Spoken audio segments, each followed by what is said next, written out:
만약에 옆에 집에 불이 났다라고 가정해 보면 그것을 인지하는 순간에 여러분들 어떻게 하시겠습니까?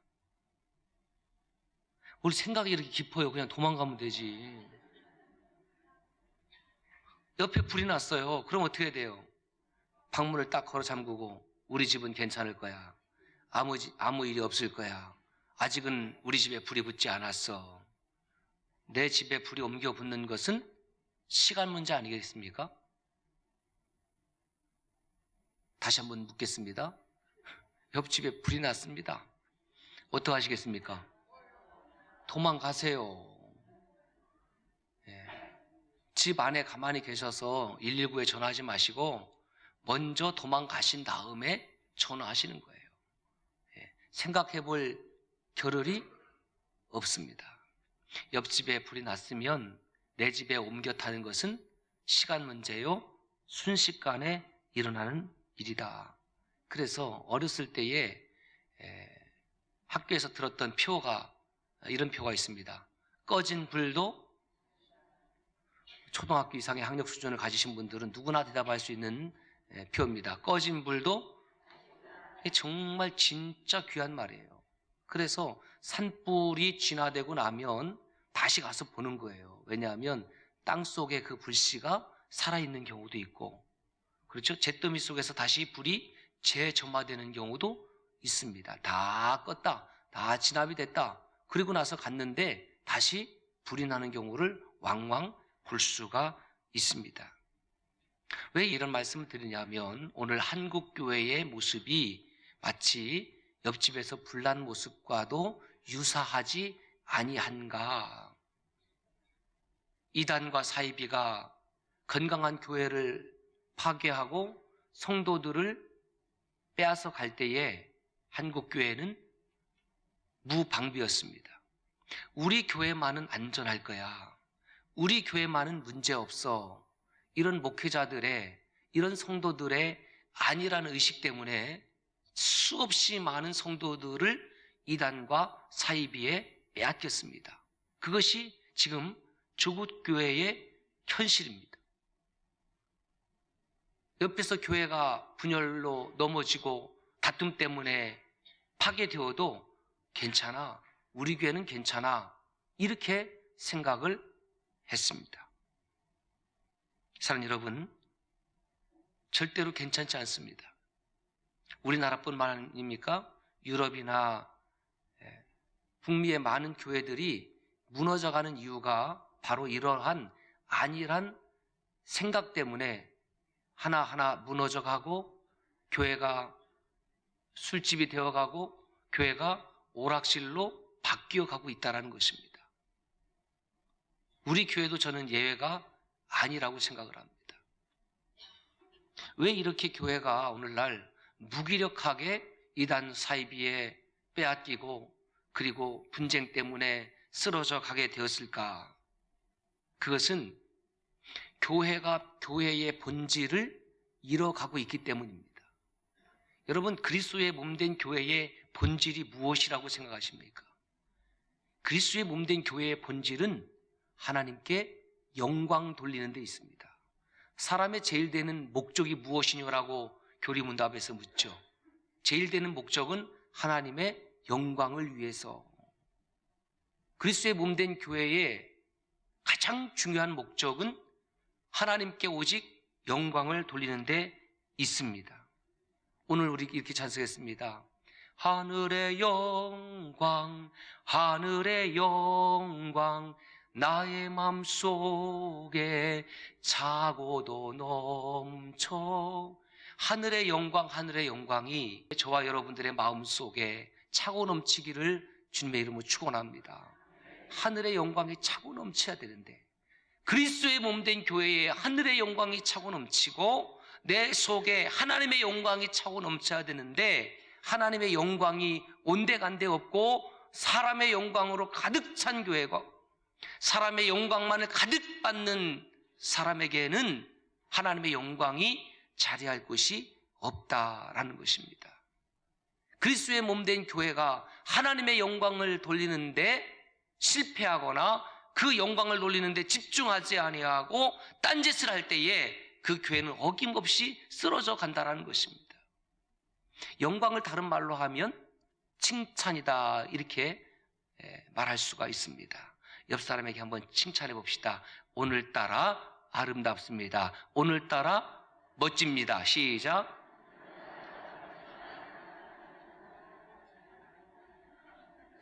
옆 사람이 칭찬하니까 기분이 좋아요, 나빠요? 마음이 없는 말 하고 있네. 이러면 안 돼요.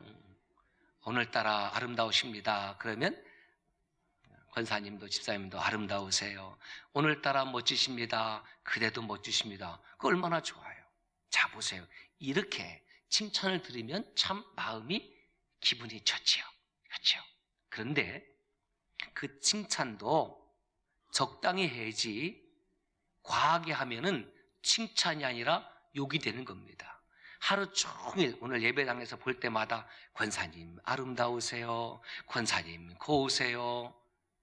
계속 그래봐요. 그만해. 왜 그래 나한테. 그렇지 않겠습니까? 예?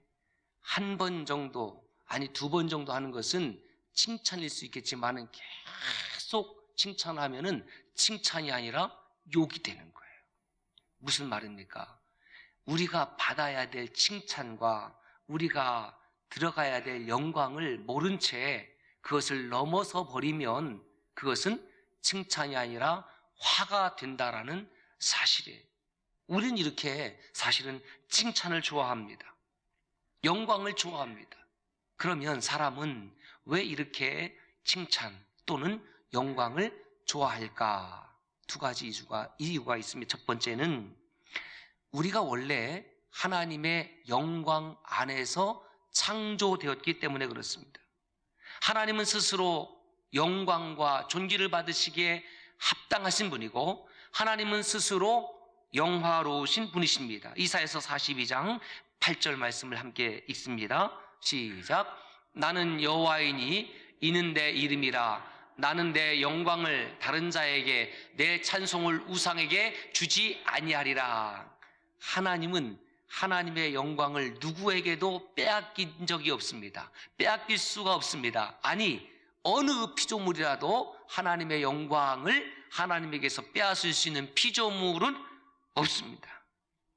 우리 교회는 리포엄드 처치, 개혁된 교회가 되고 개혁하는 교회이어야 합니다. 이 개혁된 교회의 핵심 모토 가운데 하나가 뭐냐면 솔리 데오 글로리아, 라틴어입니다. 솔리라는 것은 오직, 데오, 데우스, 오직 하나님께, 글로리아, 영광, 오직 하나님께 영광 돌리는 교회가 우리 교회이어야 합니다. 이 글로리아라는 단어는 목적어가 아닌 주어입니다. 그래서 영광을이라고 해석하는 것과 영광이라고 해석하는 것은 이 개혁신앙의 어마어마한 차이를 가져옵니다. 우리가 하나님께 영광을 돌립시다라고 한다면 그 영광을 돌리는 주체는 사람이 되는 거죠. 내가 영광을 돌리는 것이고 우리가 영광을 돌리는 것이 됩니다. 반면에 오직 하나님께만 영광이 있습니다 라고 고백을 한다면 그 영광의 주체는 바로 하나님이 되시는 거예요. 오직 하나님께만 영광이 있습니다. 영광을 돌립시다가 아니라 영광이 있습니다. 우리가 이름 예송 때 이렇게 찬송하지 않습니까? 주님의 이름만이 오직 주의 이름만 이곳에 있습니다. 주님의 이름이, 하나님의 영광이 이곳에 있는 거예요. 그 영광을 찬송하는 것 아닙니까? 이런 찬양도 있어요. 내 눈 주의 영광을 보네. 찬송 가운데 계신 주님. 내 눈이 무엇을 봐요? 주님의 영광을 보는 거예요. 내 영광을 보는 것이 아니라 하나님의 영광을 주목하는 것이고 그 하나님의 영광을 우리가 찬송하는 것입니다. 사람의 영광을 좋아하는 두 번째 이유가 있습니다. 그것은 하나님께서 우리를 하나님의 영광 안에 살도록 창조하셨기 때문에 그렇습니다. 우리를 하나님의 영광 밖에 살도록 창조한 것이 아니라 하나님의 영광 안에 머물고 살도록 창조하신 겁니다. 아담과 하와가 살았던 에덴 동산은 어떤 곳이었습니까? 하나님의 임재가 있는 곳입니다. 하나님의 영광 안에 있는 곳이에요. 하나님의 통치가 있고 하나님의 다스림이 있고 하나님의 주권이 있는 곳이 에덴 동산이었습니다. 그래서 에덴 동산 안에 살고 있다라는 말은 다른 말로 표현하면 하나님의 영광 안에 살고 있다라는 겁니다. 그리스도 안에 살고 있다라는 말은 우리가 하나님의 영광 안에 살고 있다는 말이지요. 그 영광의 삶을 시기하고 질투하고 미워하고 파괴하고 빼앗기를 원하는 존재가 있습니다. 그 존재가 어떤 존재예요? 사탄이요, 마귀입니다. 사탄과 마귀가 어떤 존재입니까? 유다서 1장 6절 말씀입니다. 시작. 또 자기 지위를 지키지 아니하고 자기 처소를 떠난 천사들을 큰 날의 심판까지 영원한 결박으로 흑암에 가두셨으며, 천사 역시 피조물이에요. 피조물을 지으신 하나님의 목적이 있다는 거지요. 천사를 지으신 목적이 있고 사람을 지으신 목적이 있는데, 천사와 사람을 지으신 목적 중에 공통점이 있는데 그것이 무엇입니까? 하나님께 영광을 돌리는 존재이다라는 겁니다. 그런데 천사는 자기의 지위를 지키지 아니했다. 군대말로 말하면 탈영했다. 탈영병이 된 거예요. 탈영은 죄입니다. 하나님의 명령에 불순종한 거예요. 항명한 겁니다. 자기의 지위를 지키지 아니한 것입니다. 사랑하는 성도 여러분, 우리 모든 성도들이 하나님의 이름으로 부름을 받아서 우리의 자리에서, 이 예배의 자리에서 이 예배의 자리를 지키고 하나님께 영광 돌릴 수 있음이 은혜요 감사인 줄로 믿습니다. 베드로서 2장 4절 말씀을 함께 읽겠습니다. 하나님이 범죄한 천사들을 용서하지 아니하시고 지옥에 던져 어두운 구덩이에 두어 심판 때까지 지키게 하셨으며, 그래서 이 유다서와 베드로서 말씀을 통해서 우리가 세 가지 사실을 확인할 수가 있습니다. 첫째는 사탄은 원래 하나님께 수종두는 천사였다라는 것입니다. 두 번째로는 그 천사가 자기의 지위를 떠났다, 지키지 아니했다. 그리고 하나님을 배반하고 배신하고 대적하는 악한 존재가 되었다라는 것이고요. 세 번째로는 그 하나님께서 자기의 지위를 지키지 아니한 천사들, 곧 사탄을 심판하신다. 사탄은 용서의 대상이 아니다라는 것입니다. 왜 사탄이 자기의 지위를 지키지 않았을까요? 왜 천사가 자기의 지위를 떠나서 하나님을 대적하고 사탄이 되었을까요? 다른 데 있는 것이 아니라 하나님의 영광을 가로채려고 했기 때문에 그렇습니다. 결국 자기의 지위를 떠난 천사는 하나님의 영광과 상관없는 존재가 되었다라는 것입니다. 그리스도인의 참된 복이 무엇인지 아십니까? 그리스도인의 참된 복은 하나님의 영광 안에 살아가는 것이고 하나님의 영광과 상관있게 살아가고 있다는 것입니다. 하나님의 영광을 가로채려고 했던 것이 자체가 바로 자기의 지위를 떠난 것이었다는 거예요. 하나님의 영광을 돌려야 되는 천사가 하나님의 영광을 돌리지 아니하고 그 하나님께서 받으시는 영광을 가로채려고 했다는 거예요. 이것이 악한 것입니다. 이것이 타락한 것입니다. 오늘 교회와 교회를 섬기는 목회자들이나 수많은 종들이 회개해야 될 것이 있다고 한다고 하면 바로 이것이에요. 이 문제예요. 하나님께 영광을 돌려야 되는 교회, 하나님께 영광을 돌리라고 세운 교회의 직분자들이 그 마땅히 돌려야 될 영광을 하나님께 돌리지 아니하고 자기가 조금이라도 가로채려고 했다고 한다면 그것이 바로 타락한 것이고 그것을 하나님께서 심판한다라는 것을 우리가 기억해야 되는 겁니다. 우리는 칭찬을 좋아합니다. 영광을 좋아합니다. 다른 사람들에게 칭찬받기를 원합니다. 영광 받기를 원합니다. 그러나 그것이 지나치면 하나님 앞에 범죄한 것이, 그것이 지나치면은 하나님의 영광을 내 것으로 가로채려고 하는 거예요. 마치 창세기 11장에 나오는 바벨탑의 사건처럼 조금 힘이 있어지니까 사람들을 모아서 탑을 쌓고 하늘 꼭대기에 닿게 해서 우리의 이름을 지면에 내고 우리의 이름을 하늘에 내고, 그렇게 바벨탑을 쌓아가는 사람들 눈에는 하나님이 보이지 아니하고 하나님의 영광이 보이지 아니하고 결국 하나님께서 그 바벨탑을 무너뜨리는 겁니다. 아무리 인간의 노력으로 어마어마한 탑을 쌓았다 할지라도, 사람의 노력으로 화려하고 엄청난 예배당을 지었다 할지라도 그것을 통해서 하나님의 영광이 드러나는 것이 아니라 사람의 영광이 드러내고 사람의 욕심이 관철되는 장소로 전락해버린다고 한다면 하나님께서는 그 어떤 것도 이 땅에서 남겨두지 아니하고 심판할 것이라는 것을 말씀을 통해서 깨닫게 됩니다. 사탄은 끝까지 하나님을 대적하는 존재입니다. 그래서 자기의 역할을 포기하지 않습니다. 쉬지 않습니다.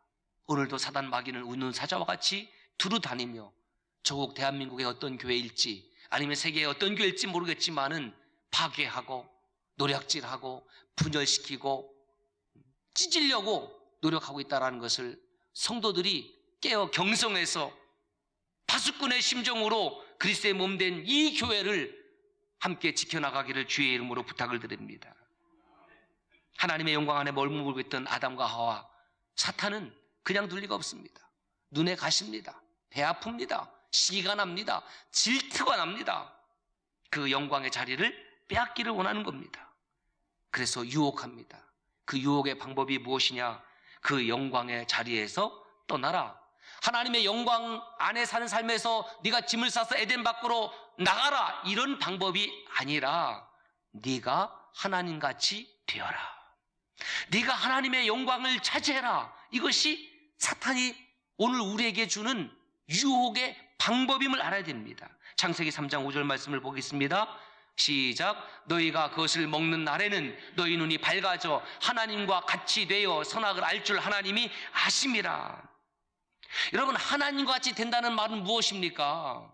하나님이 받으시는 영광을 네가 받을 수 있다라는 말이에요. 여러분, 하나님이 받으시는 영광은 어떤 피조물이라도 그 영광을 받을 수가 없습니다. 어떤 피조물이 하나님의 영광을 받는다고 하면 그 영광 안에 아마 타서 죄가 될 거예요. 사람이 받을 수 없는 영광을 사람이 욕심을 내는 것, 그것이 교회의 죄요, 교회의 지도자들이 죄인 것을 역사를 통해서 그리고 성경을 통해서 깨달아야 되는 겁니다. 사탄은 유혹합니다. 너희 눈이 밝아지면 하나님같이 될 것이다. 그런데 그 말은 속임수였습니다. 선악을 알게 하는 나무의 실과를 따먹었지만 하나님같이 되지 않았습니다. 성경에는 기록되지 않았지만 제가 상상을 해보니 사단이 아담과 하와를 향해서 이렇게 비아냥거렸을 것 같아요. 속았지롱. 그렇죠? 속았지? 여러분, 분노하고 화를 내고 아무 소용이 없습니다. 요한복음 8장 44절에 보면 사단은 거짓말의 아비라고 그랬습니다. 말끝마다 거짓말이고 모든 말이 다 거짓말이에요. 그리스도의 몸된 교회가 건강하기 위해서는 이 악한 사단의 거짓말로부터 우리가 방어를 해야 돼. 나사렛 예수 그리스도 이름으로 명하노니 모든 거짓의 영들아 물러갈지어다. 그리스도의 몸된 교회에서 떠나갈지어다. 우리 가정에서 물러갈지어다. 거짓의 영이 교회를 파고들고 거짓의 영이 지도자를 파고들고 있으니 지도자의 입에서 거짓말이 나오고 교회 직분자의 입에서 아무렇지도 않게 거짓이 아뢰지고 마귀 편에 서는 겁니다. 사탄 편에 서는 겁니다. 사탄에 동조하는 겁니다. 그래서 그리스도의 몸된 교회가 문드러져 가는 것입니다. 창세기 3장 7절 말씀을 볼까요? 시작. 이에 그들의 눈이 밝아져 자기들이 벗은 줄을 알고 무화과 나무 잎을 엮고 치마로 삼았더라. 눈이 밝아졌습니다. 하나님같이 된 것이 아니라 눈이 밝아져서 보았더니 자기의 무엇이 보입니까? 부끄러움이 보이게 되는 것입니다. 자기들의 벗은 것은 무엇을 말하냐면 아담과 하와가 하나님의 영광 안에 살다가 사탄의 말에 순종하고 듣는 순간에 하나님의 영광이 떠난 상태를 말하는 거예요. 왜 아담과 하와가 에덴 밖으로 추방된 삶을 살았습니까? 하나님의 말씀에 순종한 것이 아니라 사탄의 그 꼬드김에 순종했기 때문에 그렇습니다. 말 한마디의 차이입니다. 아주 순간의 차이입니다. 하나님의 영광이 떠난 자리에는 무엇이 들어오냐면 수치와 부끄러움과 두려움이 들어오는 거예요. 그것을 알아야 돼. 하나님의 영광이 떠난 성도에게는 그냥 떠난 것이 아니라 부끄러움이 들어오고 수치가 들어오고 두려움이 들어오고 죄가 들어오는 것입니다. 아담과 하와에게 죄가 들어온 이상 하나님의 영광은 죄와 더 이상 더불어 거할 수가 없습니다. 죄는 하나님의 영광과 함께 할 수가 없습니다. 인간의 최고의 교만이 무엇입니까? 하나님같이 되려는 것. 하나님같이 되려는 것이 무엇입니까? 하나님의 영광을 조금이라도 나의 것으로 취하려고 하는 더러운 욕망. 그것이 어찌 제 안에 없겠습니까? 참 심각한 거죠. 그러나 성경은 어떤 피조물이라도 하나님의 영광을 가로챌 수 없음을 말씀하고 있습니다. 하나님은 그의 영광을 누구에게도 빼앗기지 아니하십니다. 참된 영광의 주인은 오직 하나님이십니다. 오늘 본문 말씀에 그러한 하나님의 영광이 드러나 있습니다. 변화산에서 베드로와 야고보와 요한이 예수 그리스도께서 그 용모가 변하고 그 옷이 휘어지는 광채가 나는 것을 경험했습니다. 누구의 영광이었습니까? 베드로와 야고보와 요한의 영광이 아니라 예수 그리스도의 영광, 예수 그리스도가 하나님이시다라는 그 영광의 본체라는 것을 제자들이 경험한 겁니다. 황홀경이죠. 너무너무 귀하지 않겠습니까? 인간 예수인 줄로만 알았더니 그는 하나님이셨습니다. 그는 창조주이셨습니다. 여러분, 저와 여러분들이 믿는 예수 그리스도는 우리와 같은 인성을 가지신 분은 맞습니다만은 그분은 본래 하나님이십니다. 그분은 신성을 가지신 분입니다. 그분은 창조주이십니다. 예수 그리스도는 우리에게 윤리교사나 도덕 스승이 아니라 그분은 창조주 하나님이셨습니다. 이 어마어마한 경험을 변화산에서 베드로와 야고보와 요한이 했으니 어떤 마음이었겠습니까? 아마 정신이 없는 거죠. 높은 산이 거친 들이 초막이나 궁궐이나 내 주 예수 모신 곳이 그 어디나 하늘나라 이렇게 찬송하지 않았겠습니까? 그래서 내뱉은 말이 뭐냐면 그냥 여기가 좋사오니 제가 깨달았습니다. 참된 하나님의 영광이 있는 예배, 그 영광에 참여한 사람들은 예배가 끝나도 그 예배의 자리를 떠나고 싶지 않다라는 것을 깨달은 거예요.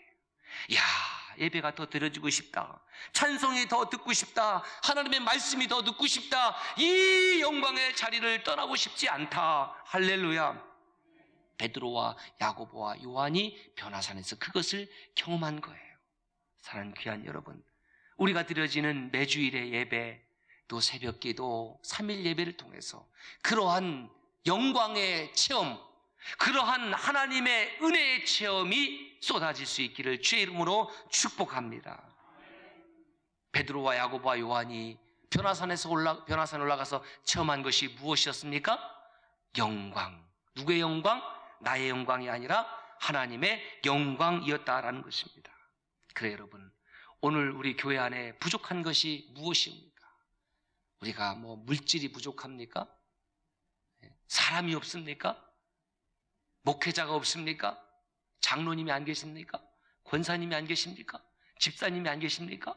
있을 건 다 있어요. 찬양대가 없습니까? 오케스트라가 없습니까? 모든 것이 다 갖추어져 있다 할지라도 하나님께 영광을 돌리지 않는다면 이 모든 것은 다 헛된 것이고 다 쓸모없는 것이고, 오직 하나님께 영광 돌리는 우리 선함교회가 될 수 있기를 주님 축원합니다. 예배한다는 말은 하나님의 다스림과 하나님의 임재에 순종하고 그 임재 가운데 살아가는 것을 말합니다. 매주일 드리는 예배를 통해서 예수 그리스도의 영광 안에 저와 여러분들이 들어갈 수 있기를 바랍니다. 그 영광의 체험을 가지고 베드로와 야고보와 요한이 산에 내려간 겁니다. 무엇을 했겠습니까? 그 영광의 체험을 자기들의 삶을 통해서 증거하고 드러내야 되지 않겠습니까? 우리가 이 안에서 영광을 체험한 것으로 끝이 아니라 우리의 일상의 삶 가운데에 예수 그리스도의 영광을 드러내야 될 줄로 믿습니다. 예수 그리스도의 영광을 드러내는 삶, 그것을 일상의 예배라고 하는 겁니다. 이곳에서의 예배가 여러분의 한 주일의 일상의 예배로, 주일의 영광이 일상의 하나님의 영광을 드러내는 삶으로 이어지기를 주님의 이름으로 축원합니다.